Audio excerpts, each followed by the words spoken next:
The engine can be split up into 4 main areas: compressor, combustor, the turbine, and the exhaust. The compressor has 2 jobs. It sucks and squeezes, drawing air in from outside, and also compressing the air. Some of the air is forced into the combustion chamber at very high pressures, so that when fuel is mixed with it and ignited, a rapid increase in heat energy is produced. The combustion chamber is where the bang happens. The burning mixture of air and fuel is sent rushing at high speed into the turbine. As this gas expands, part of the energy is used to power the turbines, which in turn drive the compressor. Finally, the gas is blown out through the exhaust nozzle.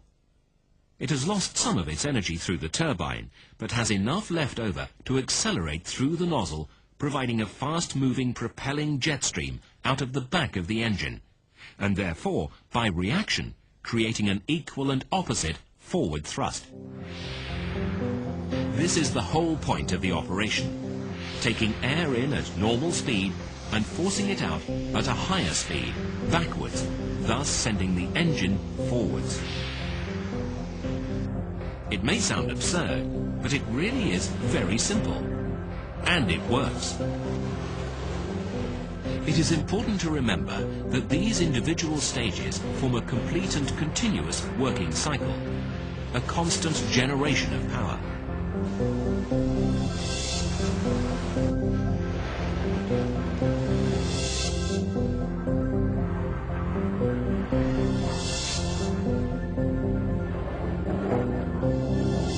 And here are both the advantages and disadvantages of the way in which a jet engine works.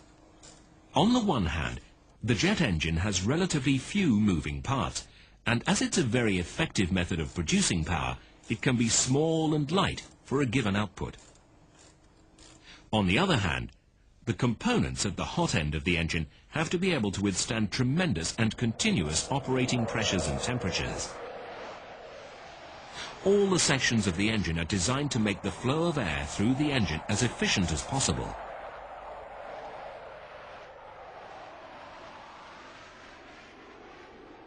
The compressor does this by having both rotating and stationary blades, or rotor and stator blades. The rotor blades take the air and force it backwards through the engine, while the stator blades channel the air so that it hits the next series of rotor blades at the right angle. As the air is pushed through the compressor, the space available for it is reduced, and it gets literally packed in, so much so that compression ratios of up to 40:1 are possible. The compressor is driven by the turbine. One turbine can drive the whole compressor, but now there are often 2 or 3 turbines in an engine, each with a separate shaft that rotates a different section of the compressor. The fact that the sections can then rotate at different speeds means it is easier to maintain the correct overall flow of air through the engine, and the entire engine can be made shorter and stiffer. When the air reaches the combustion chamber, it's at a pressure approaching 600 psi, and it's travelling at more than half the speed of sound.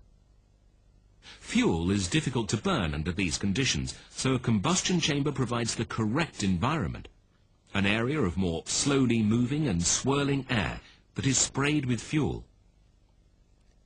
This mixture will ignite, and the increase in heat energy is quite considerable.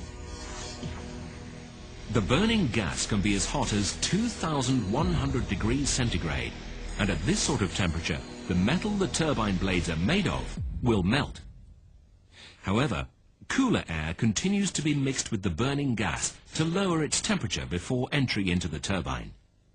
And more cool air that had not been taken through the combustion chamber but diverted for cooling purposes brings the operating temperature of the turbine blade down to a more manageable 1,000 degrees or so.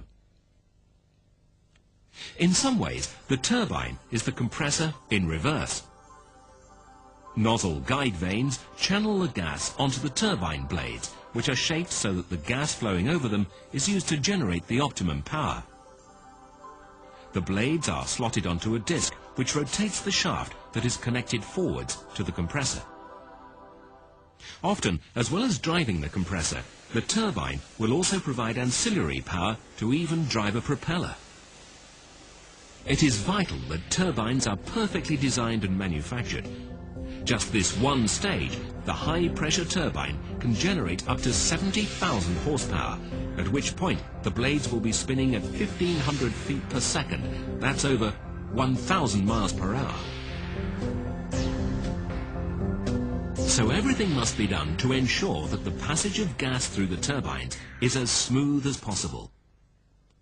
Similar care is taken as the gas leaves the engine through the propelling nozzle.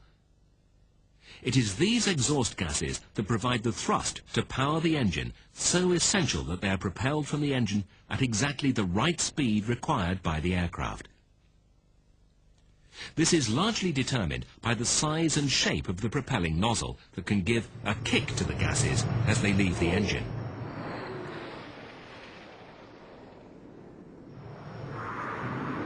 The completed engine is, of course, a rather more complex affair, once the noise suppression, pollution reduction, cooling, lubrication, electrical, fuel and other systems have all been added. But the 4 sections of the working cycle remain unaltered. Soon after the invention of the jet engine, it was decided that brute force alone wasn't enough, and designers started to look for ways to develop this newfound source of power.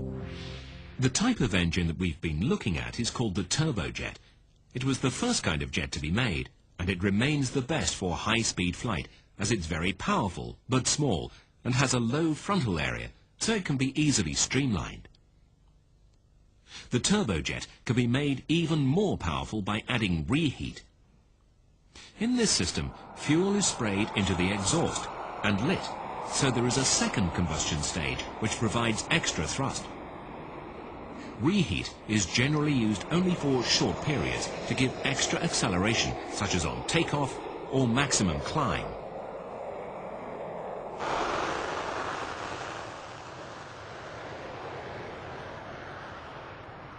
On landing, however, deceleration is wanted, and then thrust reversers are used. These are flaps that move to divert the gas forwards rather than backwards through the exhaust. This has the effect of slowing the aircraft down, as the jet reaction tries to propel the engine in the opposite direction to the airflow.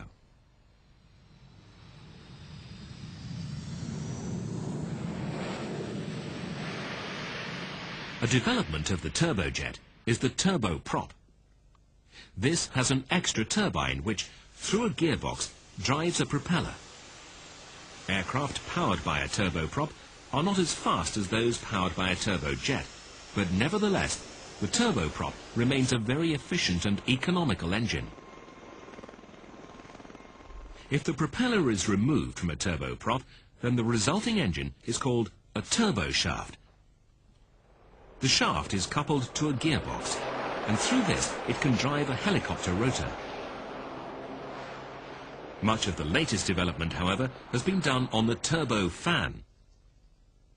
Here, only some of the air is fed through all the compressors, the combustor and the turbines.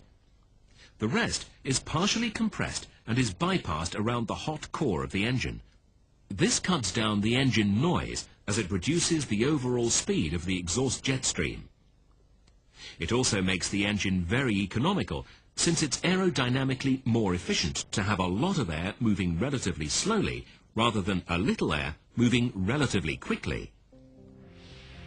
At very high speeds, to provide the thrust needed, it is necessary to have a small amount of air moving more rapidly. This is why the turbojet is used for supersonic and high bypass ratio turbofan for subsonic aircraft.